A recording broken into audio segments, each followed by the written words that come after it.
Amigos, bienvenidos como siempre a su espacio Reflexineando. El día de hoy es 2 de octubre y como dicen por ahí, el 2 de octubre no se olvida. Y el cine tampoco lo olvidó. Hay varias películas que han abordado, por supuesto, la masacre a los estudiantes el 2 de octubre del 68 en la Plaza de las Tres Culturas en Tlatelolco. Pero pues hay una emblemática sumamente importante. Por esa razón, por ser la primera que ventiló abiertamente en una película de ficción el tema. Y por otras más que hablaremos en este video, que hacen que Rojo Amanecer sea una de las grandes películas de las imprescindibles del cine mexicano. Así que este espacio, esta semana hablamos de Rojo Amanecer. Reflexionemos.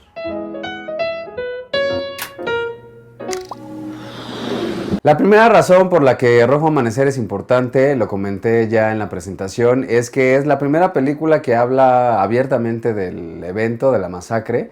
Ya había algunos medios de comunicación o algunas manifestaciones que lo incluían, ¿no?, en su contenido. Algunos ejemplos son los libros de La Noche de Tlatelolco de Elena Poniatowska o Los días y los años de Luis González de Alba. Y en el cine pues ya había sido tratado directamente en algunas producciones, particularmente en el documental El Grito de 1968, el cual se conforma de algunas imágenes de varias personas que fueron tomadas durante el evento y en algunos eventos previos. E incluso en algunas otras películas que había sido referido indirectamente o que tenía relación con, como el caso por ejemplo de Canoa de Felipe Casals. Sin embargo, no había existido una película de ficción cuya trama estuviera construida alrededor de la masacre de Tlatelolco. Y este fue el caso, ¿no? Estamos hablando de un hito histórico, ¿no?, de un momento clave, porque 20 años después, un guionista, Javier Robles particularmente, se envalentona para escribir una historia al respecto, originalmente titulada Bengalas en el cielo y después por recomendación de los productores cambiado a Rojo Amanecer. Entonces evidentemente es importante la película de entrada por una historia que jamás había sido contada. La segunda razón por la que Rojo Amanecer es una película importante es porque es una clara muestra de que si se quiere hacer cine se puede, a pesar de que haya poquísimos recursos disponibles. Rojo Amanecer es una película que en realidad se levantó con apenas 300,000 pesos más o menos del momento y que fueron recabados con muchísimo esfuerzo, particularmente del productor Héctor Bonilla, pues porque nadie quería invertir en un proyecto tan riesgoso. Lo que se hizo, y la ventaja, pues es que toda la historia ocurre dentro de un departamento de Tlatelolco, entonces lo que se hizo fue recrear este departamento en una bodega y prácticamente se filmó ahí todo el tiempo. Los poquitos exteriores de la unidad de Tlatelolco que salen en la película, pues se filmaron clandestinamente ahí en algunos momentos que vieron que era oportuno hacerlo. Pero realmente todo fue con muy poquito dinero, con muchas ganas y con mucho esfuerzo en apenas 3 semanas, un mes de filmación. Entonces Rojo Amanecer no solamente es importante por su historia, sino también porque demuestra que en México, si se quiere hacer buen cine, se puede hacer buen cine. Aunque se note que es barato, pero que es buen cine. La tercera razón por la que Rojo Amanecer es una película importantísima es porque, a pesar de todo lo que tenía en contra, logró estrenarse. Y logró estrenarse exitosamente. Pero llegar a las salas fue realmente un viacrucis. Entendamos que pues no se había hablado en cine abiertamente del asunto y en 20 años pues todavía se sentía un poco fresco la noticia, el hecho, y por lo tanto no se quería hablar de él. Entonces lo primero que hizo, por supuesto, el gobierno fue no autorizar el guión se filmó clandestinamente y ya cuando la película estaba terminada, pues lo que resultaba, lo que se tenía que hacer forzosamente era pedir autorización para su exhibición por parte de RTC. RTC, pues lo que hizo primero fue enlatarla varios meses ahí haciéndose los locos, ¿no?, de que no existía la película, pero ante la presión de algunos medios de comunicación y de los productores, pues finalmente tuvieron que hacérsela llegar a Salinas de Gortari para que él autorizara la proyección de la película. Y sorprendentemente lo hizo, ¿no? La autorizó. ¿Por qué lo pongo entre comillas? Pues porque realmente Salinas de Gortari no da paso sin guarache.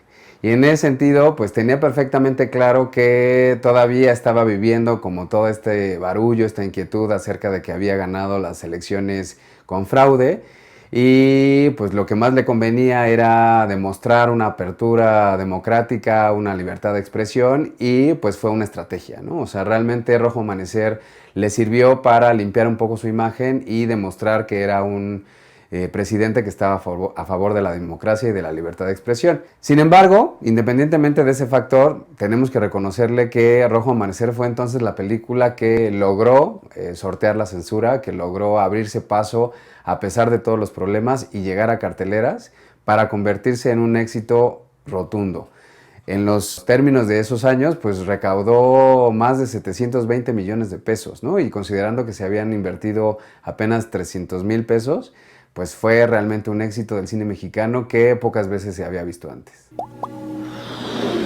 La cuarta razón de la importancia de Rojo Amanecer es el talento involucrado. Dado que fue una película muy barata, pues realmente se notan algunas deficiencias técnicas, son muy evidentes, sobre todo me parece que el sonido es lamentable, pero eso se compensa por el gran talento que está tras las cámaras. Estamos hablando que representa el regreso de Jorge Fons al cine de ficción tras 12 años más o menos de inactividad, pues fue un cineasta importante en el sexenio echeverrista y en los años posteriores al sexenio echeverrista, con títulos como Los Cachorros o Los Albañiles, pero pues se había limitado por la falta de trabajo y de buenos proyectos a hacer algunas cuestiones en televisión y documentales. Pero le interesó tanto el proyecto que le sirvió para regresar tras la cámara como director y esto lo encumbró a alcanzar su obra más importante, que fue algunos años después, El Callejón de los Milagros.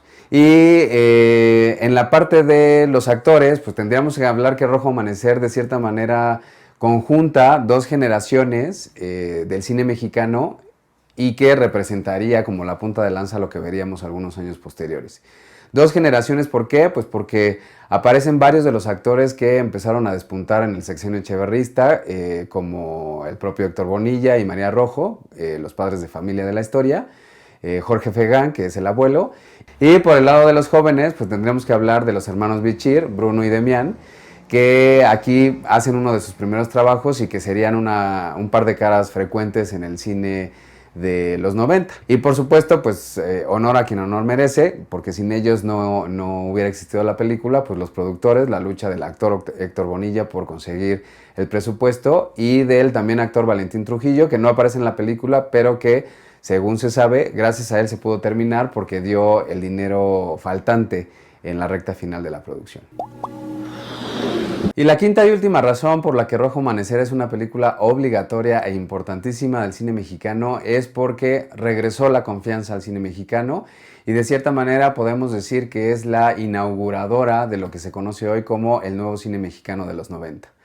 ¿Qué pasó? Pues consideremos que el sexenio echeverrista, en donde se hizo muy buen cine mexicano, pues ya tenía alrededor de 12, 13 años de haber concluido y tanto el sexenio de López Portillo como el de Miguel de la Madrid pues no tuvieron piedad contra el cine mexicano y realmente se produjeron cosas muy muy malas, lo que hizo que el público mexicano perdiera la confianza en su propio cine.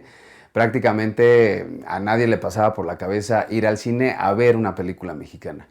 Y como lo comenté hace rato, pues Rojo Amanecer no solo jaló a algunos espectadores a las salas, sino que incluso se convirtió en un éxito de taquilla.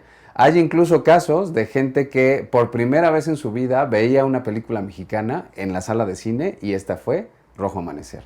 Mucho tuvo que ver, por supuesto, pues todo este barullo que se había construido alrededor del proyecto, lo que habían dicho los medios al respecto, la inquietud y el morbo por saber qué es lo que el gobierno quería que no supiéramos que había pasado 20 años antes.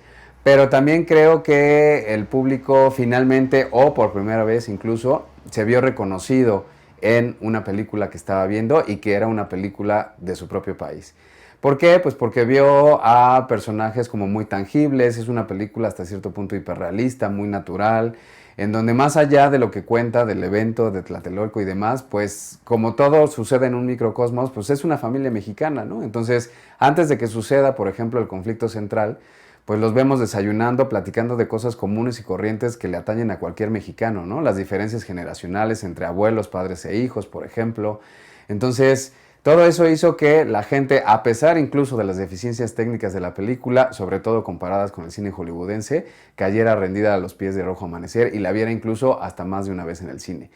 Una cosa inusual incluso a la fecha es que Rojo Amanecer estuvo 6 semanas en cartelera, ¿no? O sea, para que nos demos idea del fenómeno que representó, y esto, pues a la larga, hizo que poco a poco el público regresara a las salas para ver otras películas de más o menos la misma época, como Agua para Chocolate, Solo con tu pareja, Cronos, La mujer de Benjamín, etc. Y esto hoy se conoce como el nuevo cine mexicano, y de ahí repuntamos para llegar a una industria más o menos estable que produce por lo menos bastantes títulos al año, como lo hacemos hasta la fecha. Así que si no han visto Rojo Amanecer, amigos, una tarea obligatoria, está disponible en YouTube, súper fácil de acceder a ella, entonces no se la pierdan. Amigos, muchas gracias como siempre por acompañarnos en este su espacio Reflexineando. No olviden visitar nuestras redes sociales para decirnos qué les parece el contenido del canal y sugerirnos algunos temas que podamos abordar en este espacio. Los espero la semana que entra para seguir reflexineando. Hasta luego.